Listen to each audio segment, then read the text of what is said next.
All right, in this video, I want to unpack a article that was written by Hom, Stanley, and Joyner. And basically, these next two slides are going to summarize the findings from that review study.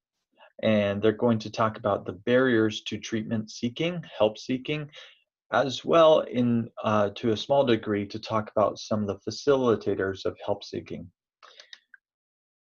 So first off, what are the barriers to help seeking? And when I mean this, what keeps a person who's thinking about suicide from going to see a therapist or a physician or anyone to help them with their thoughts of suicide?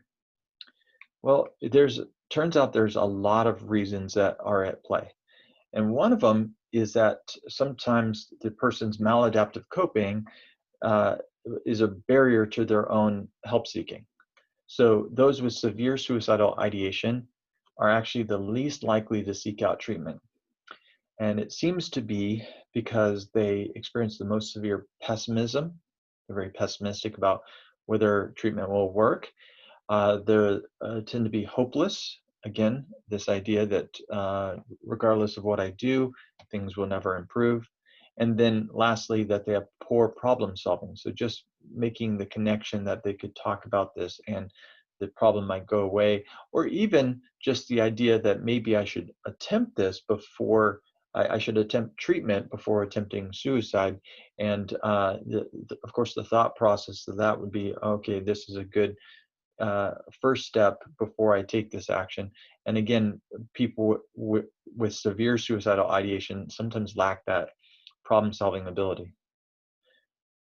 Now, second is that there's a preference for self management. 27% of those at risk of suicide wish to manage suicidality on their own.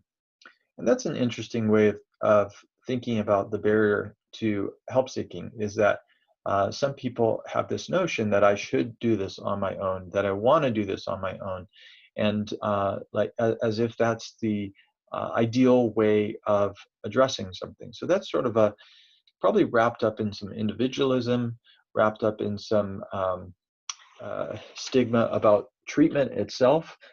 But that desire to self-manage is a big factor for some people. Next is the fear of hospitalization. And there was a study of adolescents that reported 48%, or nearly half, of all adolescents reported fear of hospitalization as a barrier to seeking treatment. And that is an important factor to consider, right? When our system seems to be set up so that most people who are thinking about suicide will um, will be sent to on a 5150 hold, well, that creates some challenges, right? If there's a fear that they will be sent to this setting, they might not disclose at all that they're thinking about suicide. And so again, that's part of the reason why I want to be careful about using a 5150 as the first line of defense for preventing suicide. Instead, I think we need to be individualizing treatment and saying, okay, what does this person want? What are their desires? What are their needs? What are their preferences? And take that into account when we're trying to decide on the best route to take for helping them. There's other factors like structural barriers, lack of time, lack of financial resources, and that, of course, has to do with health insurance access. Does health insurance pay for it? Is there a large deductible?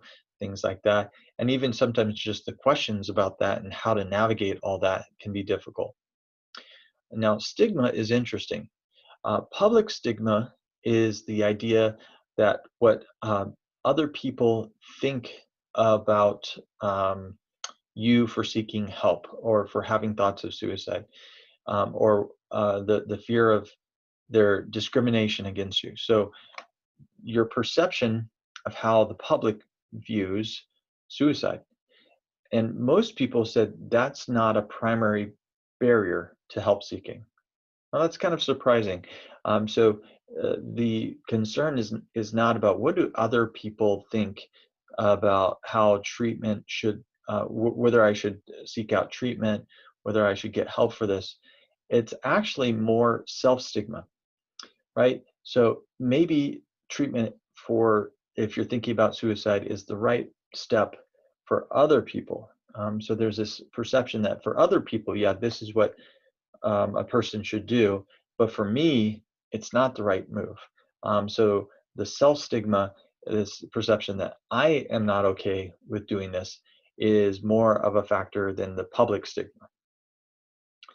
All right. And lastly, there's the belief that treatment is not effective. Now, we'll get into that after this, where we'll talk about effective interventions to prevent suicide.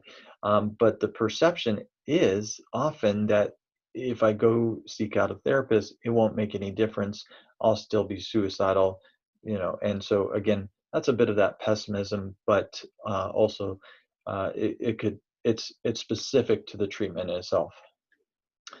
Now, let me talk briefly about some facilitators of help seeking.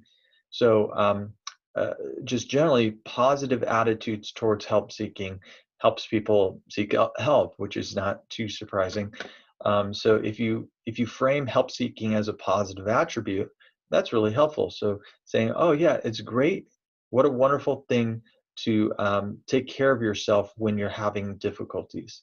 And so if you frame it like that, like this is a strength that you're demonstrating because you're capable of seeking out help when you're in a crisis, when you're having a difficult time, that helps to facilitate the help seeking process. Also, awareness of the effectiveness of treatment. So we need to be talking about how suicide interventions are effective. And if we do that, then people will have less of a barrier to seeking out help. Also, family and friend support is so critical. So this is not just about the person, it's about their whole context. 64% of college students with suicidal ideation sought treatment because they were encouraged to do so by others. That really emphasizes that telling people, encouraging people to seek out treatment is not going to stigmatize them. It's going to help them because it suggests to them that it's normal, it's appropriate, it's the right move for them individually to do this, and sometimes they just need that prompting by someone else.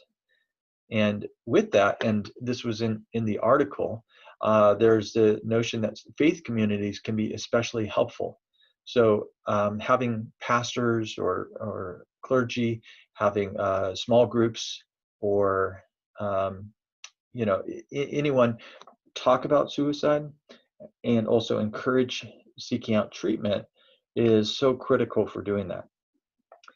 And lastly, and of course not surprisingly, if you've had past positive mental health treatment experiences, that can help you seek out help.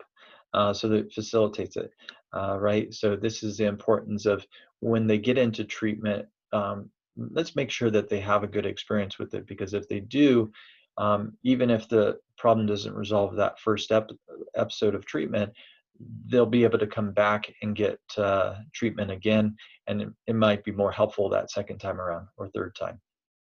All right, so those are the barriers and facilitators of help seeking. All right.